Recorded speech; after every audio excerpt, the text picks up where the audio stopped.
How to improve in chess? Should I play more games, work on openings, middle game, or the end game? Where should I even start from? Lots of beginners face the same problem. So I've got one simple solution: analyze games. Believe it or not, analyzing games is the simplest yet the most effective way to improve in chess. Just think about it. You finished a game and then you analyzed it. That's the proof that you have already leveled up. But now the real question is, how do you analyze games? And that's exactly why I'm here for. In this video, I'm gonna take one game and I'm gonna completely break down those games without using any engine. So let's do it. So the two games that I'm going to break down have been played by my friend in a FIDE chess tournament. So let's begin.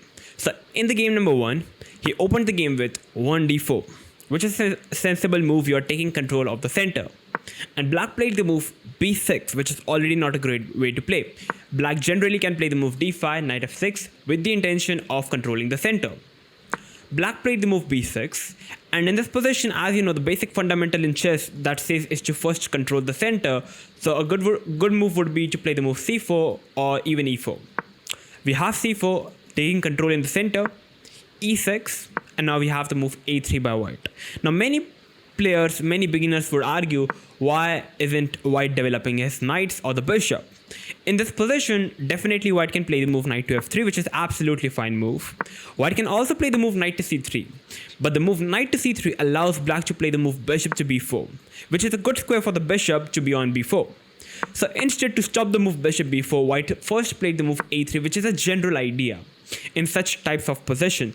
The general idea is to simply take away the b4 square from the bishop, and now you will realize the bishop on f8 is not really having any good square to be on, rather than on e7. So we have the move bishop to b7, knight to f3. I personally believe knight to c3 would have been a much better move. Why? Because you are keeping the option of knight to f3 open. You can maybe play the move f3 with the idea of e4. Keeping your knight on g1 can be an idea.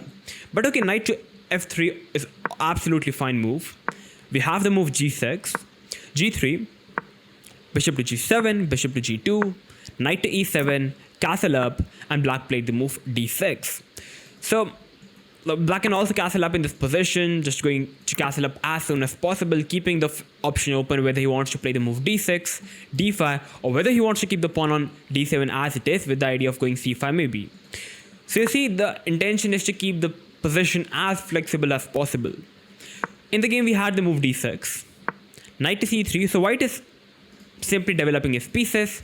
He has already castled up, and now maybe e4 is already the idea, taking control of the complete center, and that's how white can continue the game. Black played the move knight to d7, developing his pieces. e4, now after e4 you will realize white is having more space in the center because of his center pawns. White has developed all his pieces, already castled up, and now the only pieces that is left to develop is the bishop on c1. So it's a question to see where will this bishop go. We have the move e5 by black, and now after e5 it's critical position. Why? Because after e5, now white is having many options to continue the position. White can go for capturing the pawn on e5, white can push the pawn to d5 grabbing more space, or white can just keep the position as it is and just focus on developing his rest of the other pieces. I believe after e5, let's try to think. If I try to capture the pawn, black is happy to capture with the pawn or with the knight as well. And that's an absolutely fine position. And I believe capturing the pawn would be a bad idea, because after knight cross e5, you will realize white has kind of lost his more space in the center advantage, and now the e4 and the c4 pawn is simply going to be weakness in the future. I believe capturing the pawn would be a bad idea. White can definitely push the pawn because it will gain more space to the white pieces. And the bishop on b7 now is a completely bad piece. And now generally white's idea is to play on the queen side with the idea of b4 c5. Maybe the bishop goes to e3, play b4 c5. At the right time you can even take on d6, get this open c file, and that's eventually how white continues the position. You might be wondering, how do this guy know how to continue, how to play in this position? Because I've simply played this position a number of times, and I've already watched too many games in this particular position. This is the usual idea. And black's idea is to simply castle up and break with f5 on the king side. And the other idea is, I believe, it can be just simply develop his pieces with bishop e3, allowing black to capture the pawn on d4. Because after bishop cross d4, if, for example, after castle, if you are able to trade off the strongest bishop of black, which is the g7 bishop, I believe this is still a fine position for white. White can put his knight on d5, which is kind of the best square for the knight. And maybe just rook c1, b4, c5 can be an idea. Centralize his another knight on d4, and maybe f4, f5 can be a good idea. I believe this is also an absolutely fine position to play with the white pieces.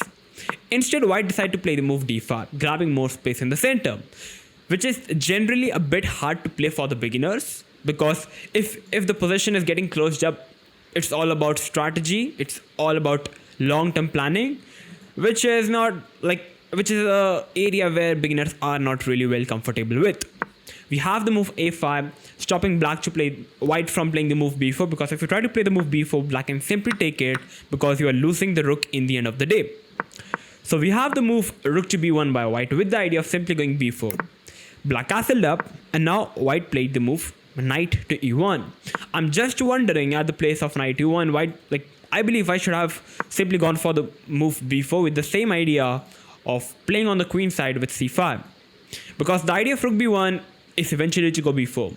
And if black takes the pawn on b4 and try to generate his own counterplay with f5, it's already a blunder, because after f5 there is a theme where the f3 knight jumps on g5 with the idea of knight e6, which attacks the rook, queen and the bishop. And you won't believe me, but this is already winning position for white, because once we eliminate this bishop, the game is over for white. White can simply get this c5 break in, and that's completely winning for white.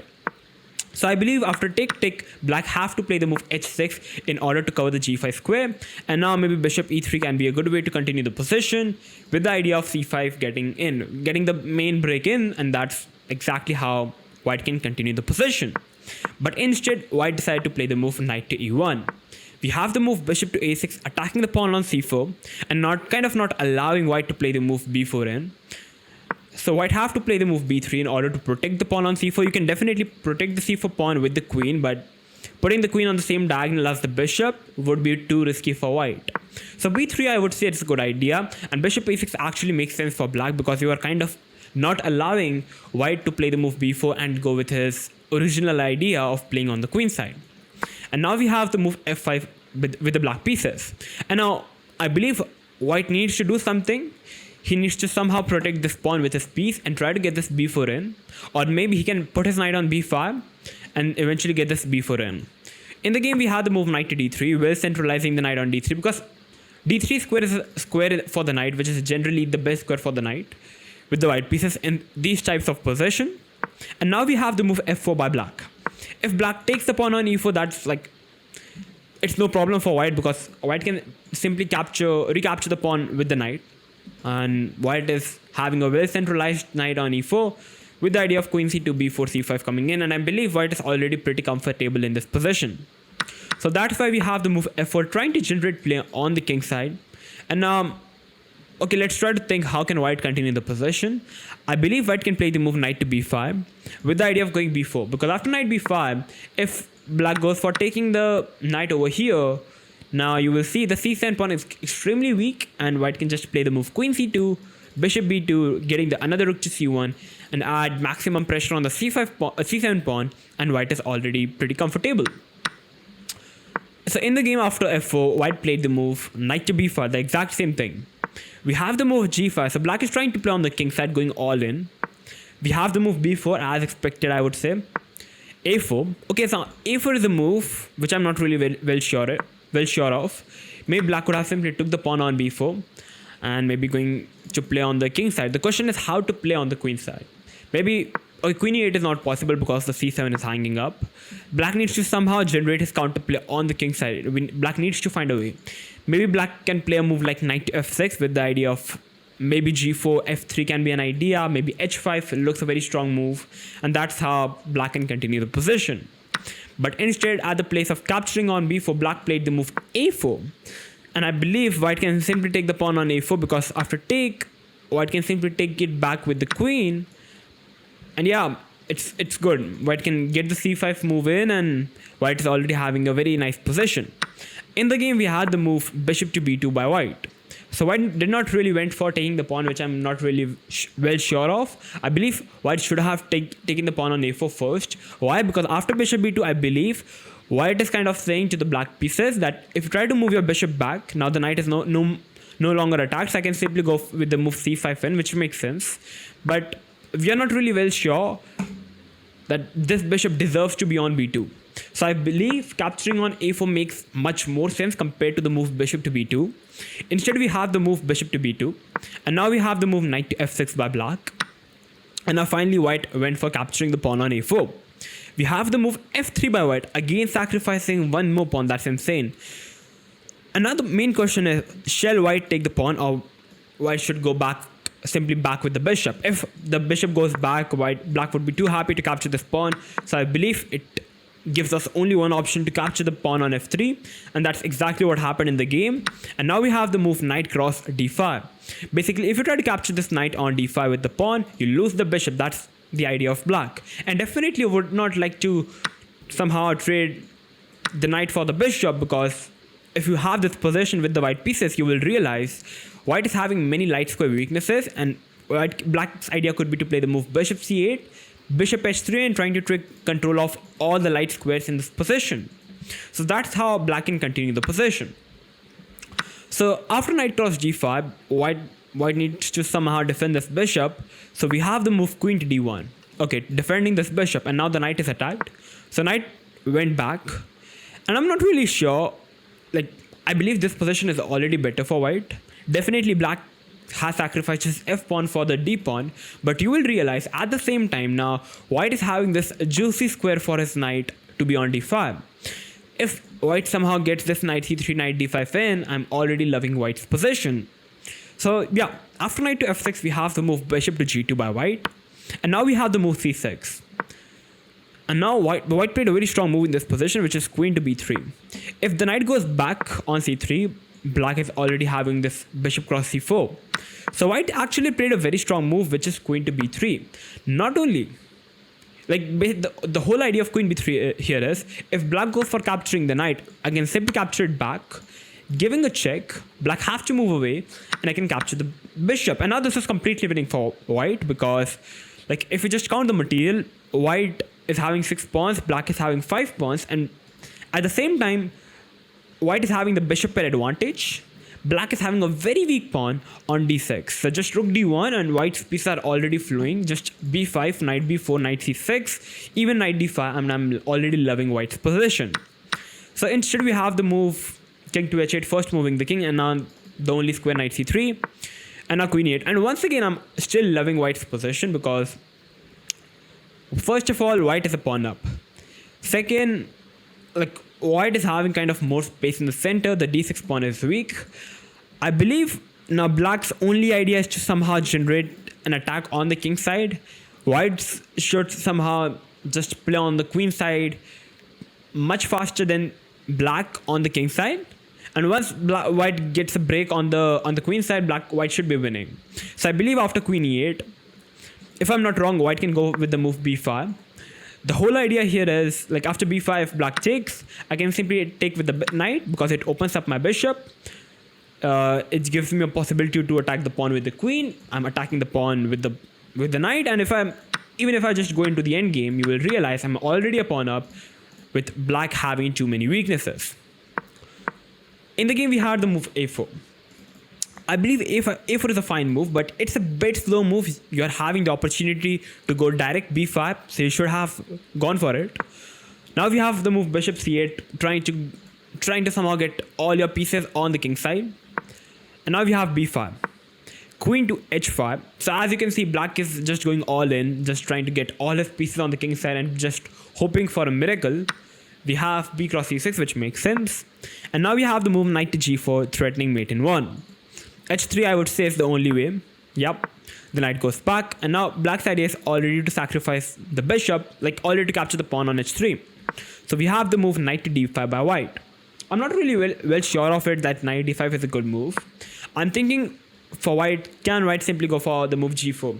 There could be a possibility that after g4, black can sacrifice a piece on g4, which already looks too scary for white, because after g4, maybe after bishop takes, knight takes, Black is already threatening a mate on h2, so I'm not really well sure that g4 is working up.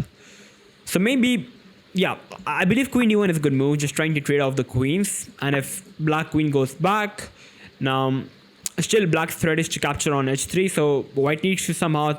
Okay, I believe now g4 makes sense because now there is no sacrifice on g4 and now this makes sense for white.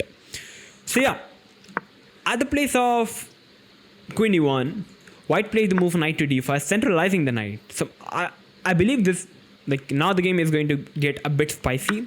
We have knight d5 takes and now bishop cross h3. After bishop cross h3, I believe white is already having the black is already having the advantage because I'm not really sure now because knight g4 is coming in, bishop takes, and now there's a checkmate on h2. So how white is going to even stop it?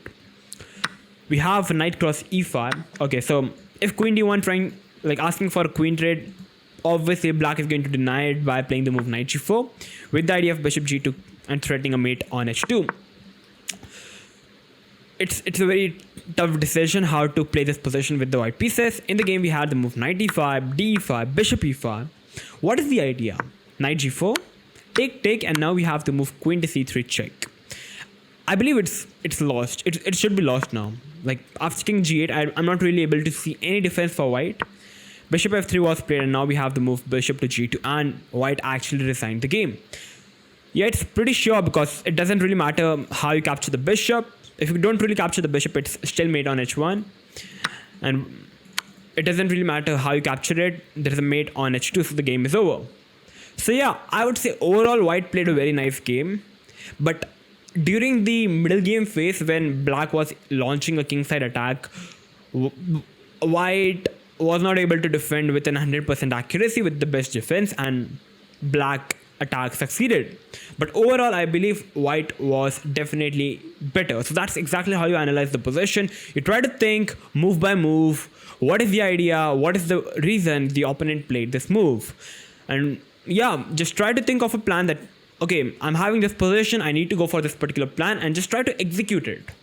You think of a plan, try to execute it. Your opponent is making a move, try to think why did your opponent make this move? What is his idea? You make a move, there should be an idea or the reason you're making that move. So that's exactly what happens in this game. Like if you're not able to understand what should be the idea, you don't like you are seeing this position, you're seeing a position for the first time. Like at the place of opening up the engine and just trying to get a line from the engine, which is definitely an idea, I would always like to recommend you guys to first try to think of on your own. Like try to think of a plan that you can create in this position that can be implemented by the side you are playing with. And yeah, that's how you can improve your chess level. You can improve your thought process. You can improve your planning. And eventually that's exactly what is going to come in your games.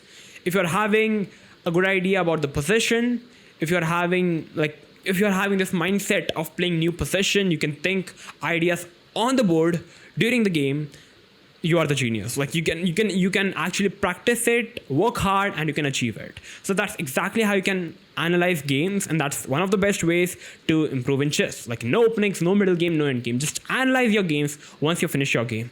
Like if you want to improve your chess, you can also take any game. Like it should not be like as compulsive that it should be your game.